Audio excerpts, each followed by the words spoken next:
Hello everyone and welcome to episode 2 of our Elite Dangerous Travels. So, we will take back where we left off, and this episode is going to be focused on reading the lore. It's probably going to be painful to watch, as it is just listening to some old guy talking to us about the factions, about the jobs, and all that kind of crap. So that's why I'm saying it right now. If you want to skip to the next one, I'll make sure I don't do anything else than reading in this one. But if you want to learn more, stick with us. I have a lot of options there. So we'll do training in the next episode.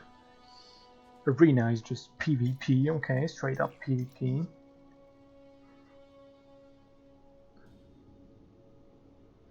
Okay, so in there you play just alone, you can play with private group, or you can encounter other commanders, which obviously we want to do. Now I don't know how stable it's going to be, since I'm still uploading the first episode. Super Cruise Assist, yeah. Training simulations, we're gonna go through them. Okay, so we're here in Mawson Dock, which is where we left. We just finished the tutorial here. So, if I remember correctly, yes, we have the codex here. Okay, let's go. Codex. So, knowledge base.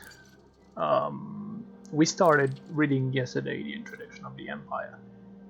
Let's learn about their history. The Empire. History.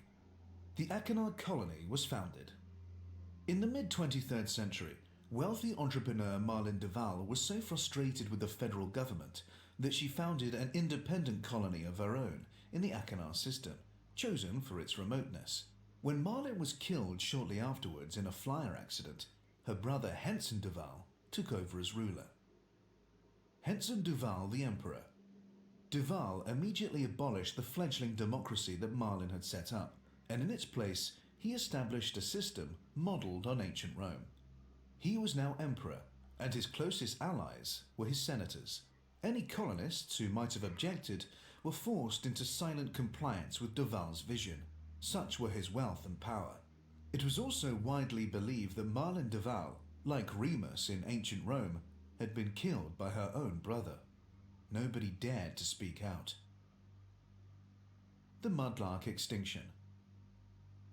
The colonists were aware that the planet they had settled, Achenar 6D, had indigenous life, but at first it wasn't appreciated that this included a sentient species, nicknamed the Mudlarks after they were observed digging through riverbank mud in search of food. Although the Mudlarks were at a pre-agricultural stage of development, they appear to have developed the beginnings of language. They also created crude forms in moulded clay, with no obvious practical purpose, possibly indicating a nascent artistic culture.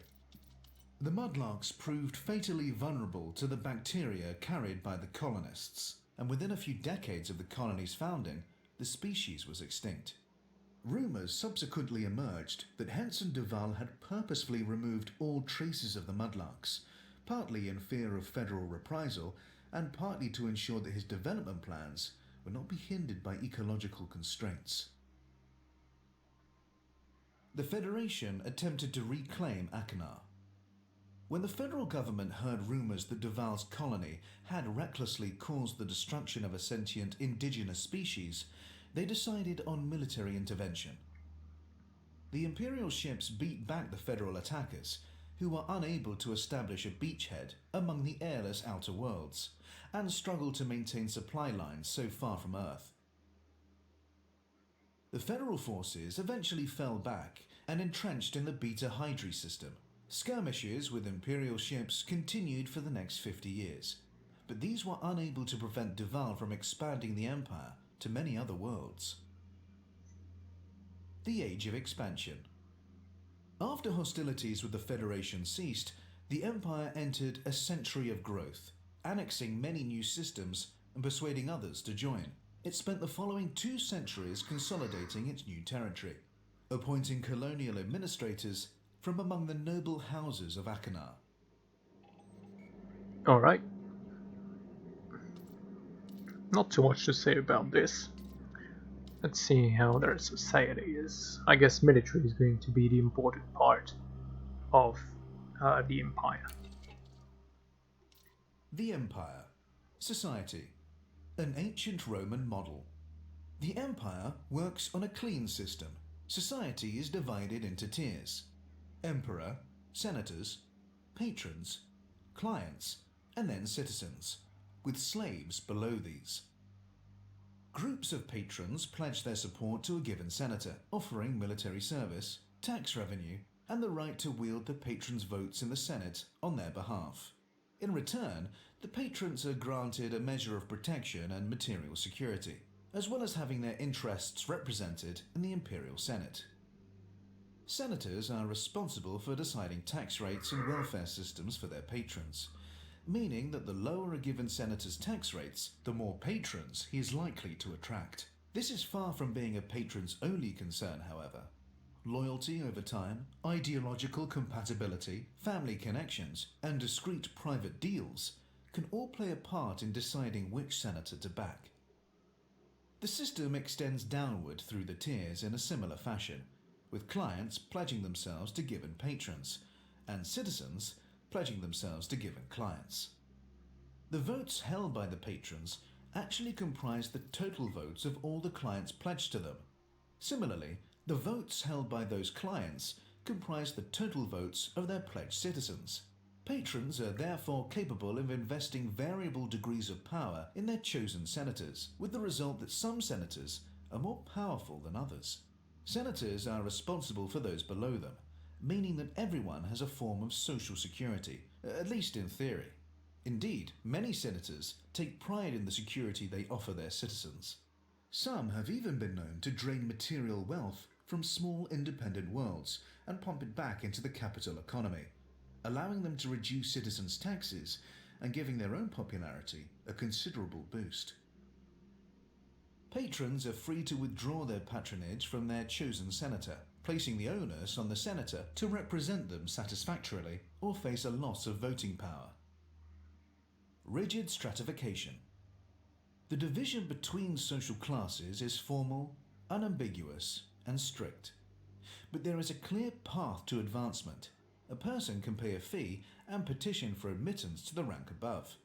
In this way, slaves can become citizens too. The law is not the same for all.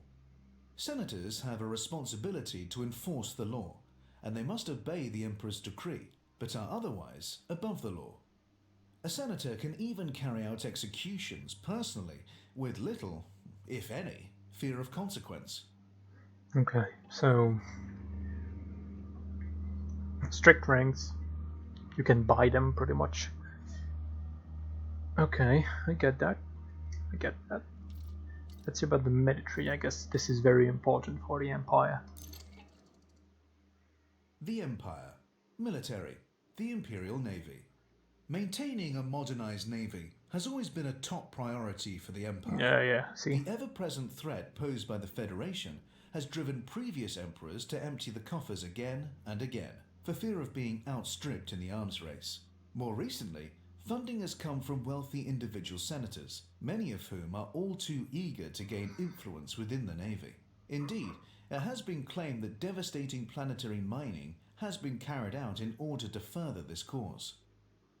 The Facisi system is arguably the most significant Imperial naval base. Many officers are housed on the world of Topaz, while Peter's Wreck is home to the training centers. As well as the battle fleets, the Imperial Navy maintains a subdivision dedicated to exploring the fringes of known space. The Emperor's Own. Genetic engineering is not officially tolerated in the Empire, but it does sometimes take place. One notable example is the Emperor's Own, a group of genetically engineered super soldiers deployed during the shock invasion of Mansfield Colony in the Leadler system in 2959. They proved brutally efficient, overrunning the federal defences in a mere 2 hours and inflicting a rare defeat upon a federal Gurkha regiment. Okay, so a little bit of super soldiers there. Maybe there's going to be more to it in the Federation, because we can see it's apparently not very tolerated in the Empire. They seem to be very conservative, you know? Let's see about that. The Empire, culture and values. The human body represents perfection. This belief, once held with near religious intensity, still forms the bedrock of the Empire's culture and morals. Genetic modification is frowned upon, but a degree of genetic correction is known to take place, supposedly to correct defects such as vulnerability to certain diseases. The belief in the sanctity of the human body originates with the first emperor, Henson de Val. While he did not claim to be literally descended from the gods in the manner of Roman emperors of old, he declared that his own image was the paradigm to which others ought to aspire. Households across the empire were required to display a statue or bust of the emperor in a place of honor. Imperial citizens are therefore expected to shun habits that corrupt or defile the human body, such as excessive indulgence in narcotics. The ownership of slaves, by contrast, is tolerated in the same way that the ownership of any beautiful work of art is tolerated. Mistreatment of slaves is thus akin to vandalism. Keeping one's own body in peak condition and adorning it with jewels and expensive clothes is not vanity, but duty. And owning well-treated slaves is also considered a sign of good character. Okay, so you can have slaves, but you gotta treat them well. The emperor's word is supreme. The emperor's successor is decided by the Senate, although the de Val dynasty has such a strong power base that the imperial throne has only ever been occupied by members of that bloodline. Okay, so it's For not generations, automatically. genetic selection ensured that the emperor's heir would be male, and the current ruler, Arissa Lavinie de Val, is the first woman to hold the throne. Marlene de Val is sometimes described as the empire's first female ruler, but this is incorrect. The colony she founded was a democracy. Honor is everything. The value placed on honor is a constant throughout all tiers of imperial society. Honor can be lost through various means, including leaving debts unpaid, failing to respect a superior or provide for a dependent, breaking a solemn vow, conducting combat with cowardly weapons such as nerve gas, and defiling one's own body. Slavery is acceptable, but slaves must be well treated. In the Empire, it is not uncommon for the poor and disenfranchised to sign up for a period of military service in exchange for a small sum of money. A similar logic applies to imperial slavery, to the extent that someone might sell themselves into slavery to clear a debt and restore their honor.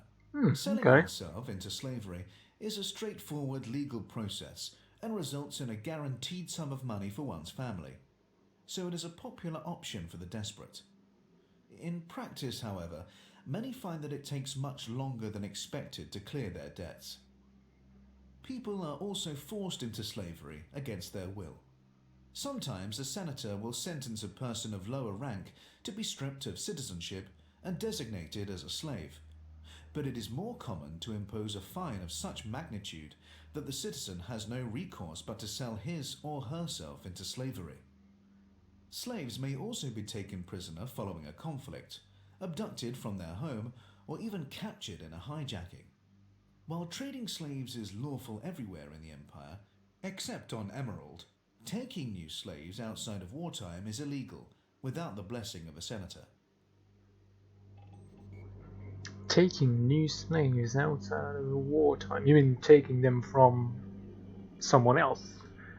Okay, so this is interesting because it's not as bad as humanity has known slavery before. You can't have slaves.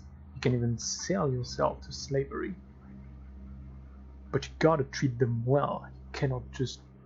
Okay, so that's interesting. That's why they said before that slaves were better treated than low-rank citizens in the Federation.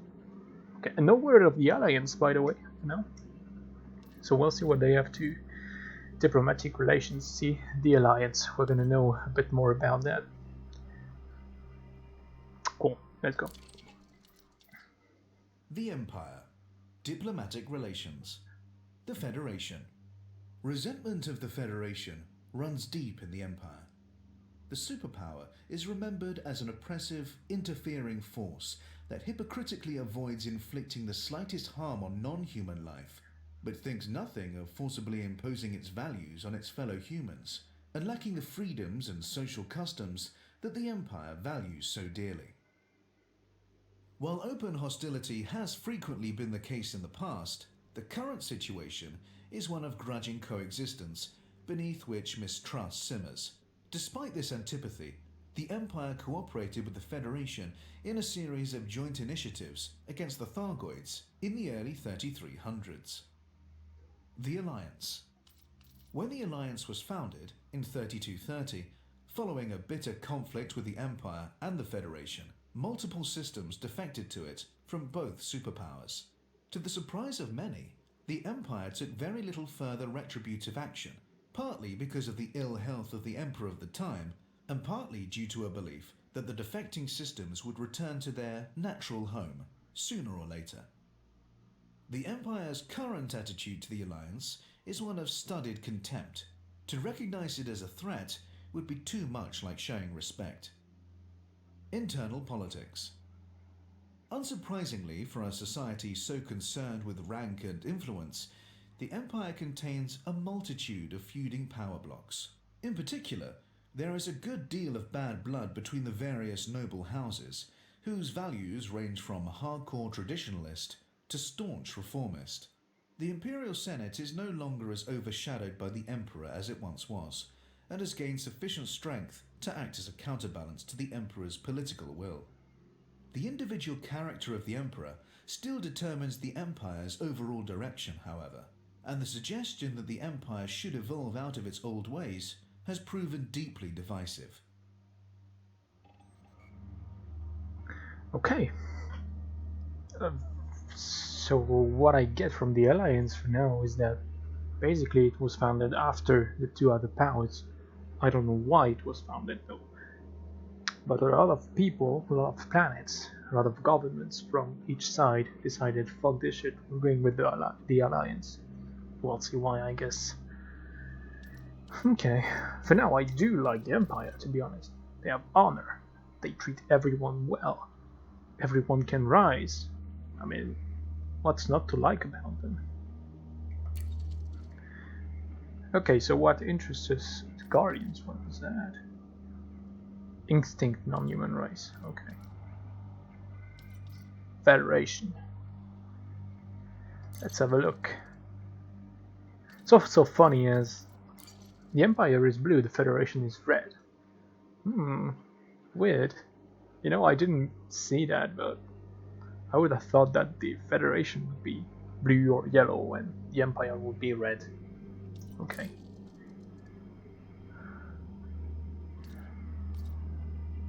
I wonder if we should really go through all of that.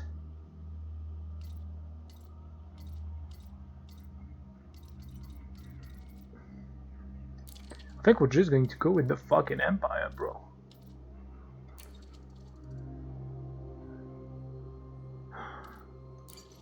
Okay, I'm convinced about the Empire. Now, is there a lot of it? Okay, that's something to read myself.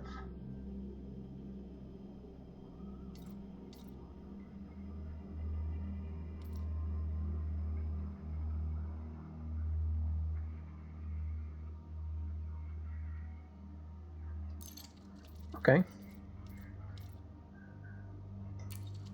So, what we're gonna do is we're gonna end this one here, I guess. Maybe read the introduction, you know, of each one. Read the introduction of the Federation and the introduction of the Alliance to know a bit about them at least. The Federation. Introduction. For I dipped into the future, far as human eye could see, saw the vision of the world, and all the wonder that would be.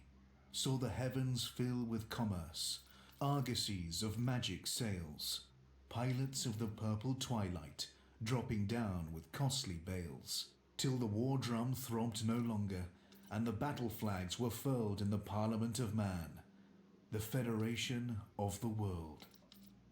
Alfred Lord Tennyson, Locksley Hall, 1835. How then to attempt the impossible task of summing up the Federation?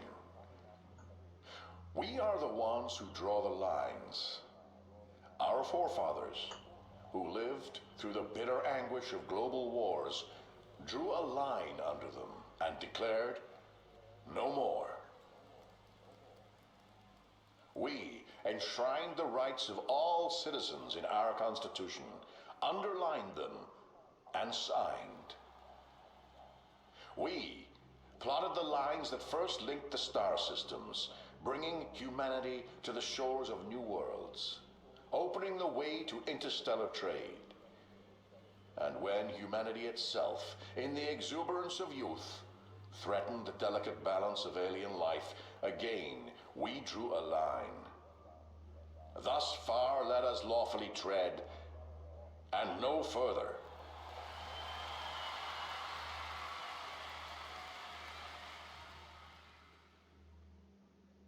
Isaac Gellin, Federation President, Inaugural Speech, 2862. The Federation is the oldest of the galaxy's three superpowers, a vast geopolitical entity reaching out from the core system of Sol and encompassing a broad socio-economic spectrum. Among the myriad federal star systems, one can find extraordinary wealth, crushing poverty, and everything in between. By contrast with the Empire, which offers a social safety net in the form of state-sanctioned slavery, the poorest members of federal society have no safeguards and no way out. For Okay. them, life on the graffiti-stained streets is inescapable, and the gulf between their lives and those of the super-rich could not be more insurmountable. At its best, the Federation embodies the values of its founding nations: democracy, industry, and liberty.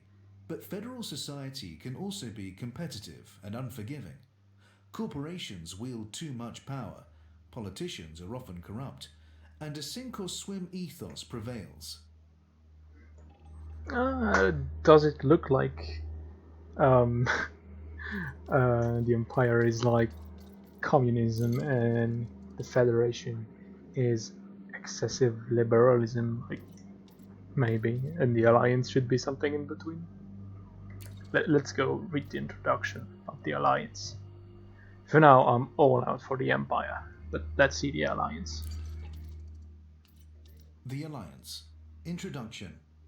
Rise, like lions after slumber, in unvanquishable number. Shake your chains to earth, like dew which in sleep had fallen on you.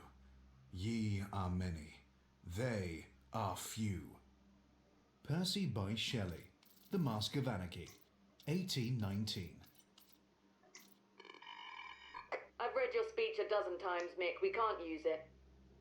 Sure, we could sound off about self-rule and freedom from tyranny and the dignity of the working man/woman, and the young hotheads would lap it up like they always do. I'm not saying we don't need that stuff, but we mustn't forget it's just marketing.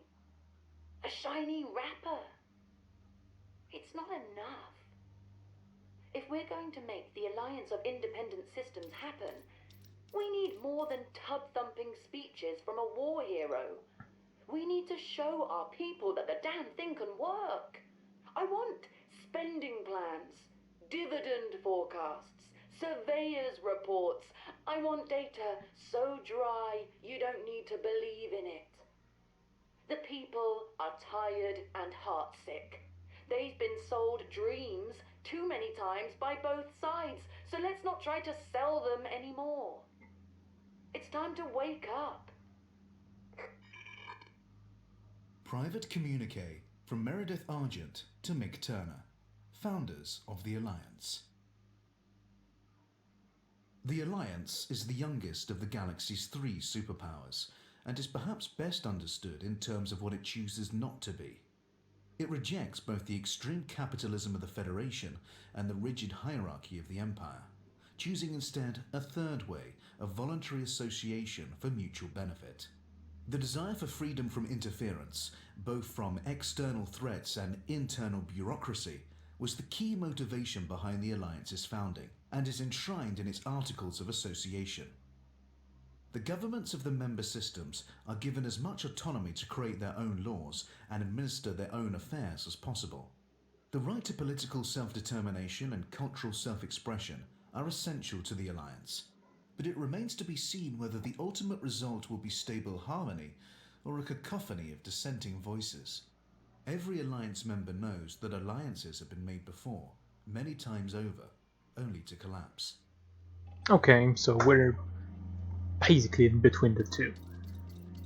And I think I'm just gonna go with the Empire, bro. I don't see any reason not to, at least for me, and I also like the sound of it, you know, the Empire. A big Star Wars Empire fan.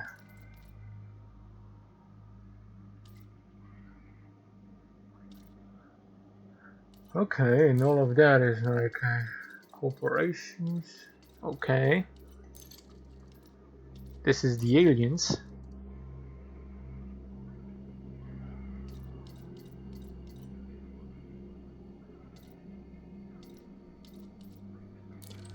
That won against the Guardians, apparently.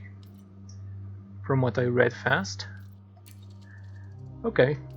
So I guess we're gonna stop this one here. We've got everything about the Empire, which I will choose, I guess. I don't know how to do that. Guess we'll see.